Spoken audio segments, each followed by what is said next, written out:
Ya. Baik, pemirsa, saat ini saya sedang berada di Desa Salubiro, Kecamatan Korosa, Kabupaten Mamuju Tengah, Sulawesi Barat. Saya sedang berada di lokasi TKP di mana Akbar ditelang ular. Baik pemirsa, kita akan mendengarkan Om Akbar, saudara Bapak Akbar akan menjelaskan bagaimana kronologi saat dan sebelum Akbar diterkam ular. Baik.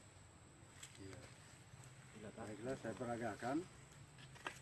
Mulai sekarang saya punya kemanakan di sini karena ini alatnya untuk pakai menjatuhkan buah di atas tidak sempat, tidak sampai, makanya dia sambung pakai bambu ini, Pak. Dia pakai bambu ini. Setelah ini bambu dia pakai karena tidak muat masuk, terpecah, dilukai tangannya. Sempat terluka tangannya ini anak, dilepaskan ini anak, jatuh di pelapa. Dia tarik di dalam itu hutan tempatnya ular. Mungkin dia cium juga bau-bau amis karena sudah keluar darah di tangannya ini anak. Nah, lukai bambu, dia letakkan ini kembali anunya, belum dijatuhkan buah. Dia letakkan ke sana ini, anunya, alatnya, nah pakai mandoros. Baru dia pindah ke sana, dia ambil bajunya karena ini bajunya 2 lapis. Satu dia buka, satu dia pakai baju warna hitam juga. Dari ini baju, Pak, dia buka kesenginannya, sementara dulu begini. Dia buka satu sepatunya. Iya, Pak. Satu terpasang di dalam, satu terpasang di dalam begini jalan. Ini dia buka, dia pakai marobe ini punggung baju. Pisaunya di mana, Pak? Pisaunya jauh, dia tinggalkan pisaunya di sana sama-sama rokoknya. Oh iya. Di pondok-pondoknya. Dia buka begini, dia kupas sini, baru dia belah dua kembali ini. Sempat ini yang terbelah dua, dia pakai membungkus tangannya yang terluka tadi. Rencananya ini satu mau pakai juga membungkus ini supaya bagus pakai karena mau jatuhkan itu buah di atas karena masih tinggal kasihan buahnya. Oh begitu anunya di perkiraan tadi. Iya, perkiraan begitu anak-anak karena di sini tempatnya duduk begini. Pas dia kasih bayi anunya kembalinya muncul ular dari belakang situ ya, karena sudah dibuntuti sebenarnya. Dia sudah buntuti dari awal karena dia cium juga baunya itu namanya binatang buas yang lapar. Mencium bau darah mendekat ke sini. Jadi dugaan saat kami, Pak, begini masuk ular di sini dari sana, Pak. Ya, dari sana sudah masuk di sini. Ini anak-anak yang memperbaiki anunya di situ standnya mau kerja kembali, dia tidak mendengar ini ular masuk. Jadi di sini karena namanya ular itu dia gesek, dia putar anunya, dia lilit barangnya masuk. Dapat jangkauan, dia tangkap sudah itu punggung belakangnya ini anak-anak. Jadi terbaring. Itu, Pak. Iya, terluka kasih itu bekas gigitan ular. Terbaring ke sana itu anak-anak, sempat masih teriak kasih dengan warga di jalan. Dia bilang satu kali itu teriak karena bilang tolong, tidak ada nih. Berarti itu anak sempat nalilit ular, narumu ular, baru natalan, setelah selesai dia telan, masuk ke situ. Sembunyikan anunya Teriak saja di, Pak. Sempat teriak dikasih teriak itu anak-anak. Nah, itu anak-anak dikatakan saja anak-anak karena saya kemanakannya. Saya omnya. Nah, ini kakaknya. Ya, ini adiknya masih kakak ini korban. Pada saat dulu. Iya, pada saat dulu ini kasih bayi standnya di sini karena dia lepas satu sepatunya.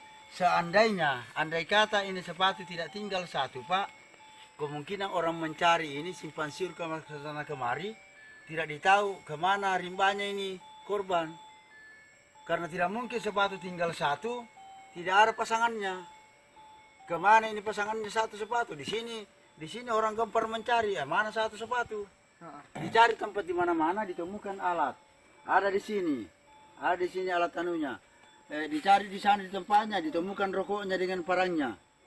Kemana korban ini? Nah, dan sementara bukti pekerjaannya ada karena di situ berhamburan di sana kasihan sawit yang sudah dipanen, separuh ini belum. Nah ini kasih mau lanjutkan itu sore, tapi tidak karena tangkap kasihan itu ular. Jadi sempat 1 hari 1 malam di perutnya ular baru ditemukan. Jadi dari bawa masuk nih, Pak. Iya, bawa masuk di sini. Tidak. Ya. tempat dia bawa masuk. Setelah selesai menelan, masuk di sini, masuk di sini, lewat di sini, lewat di sini masuk, jalan ke sana anunya, badannya. Inilah. Dari kepala kembali menghadap ke sini. Ular membawa akbar. Iya, nah di sana dia bawa ke sana, ya, dia bawa ke sana ke baru menghadap ke sini. Jadi orang itu mencari di sini.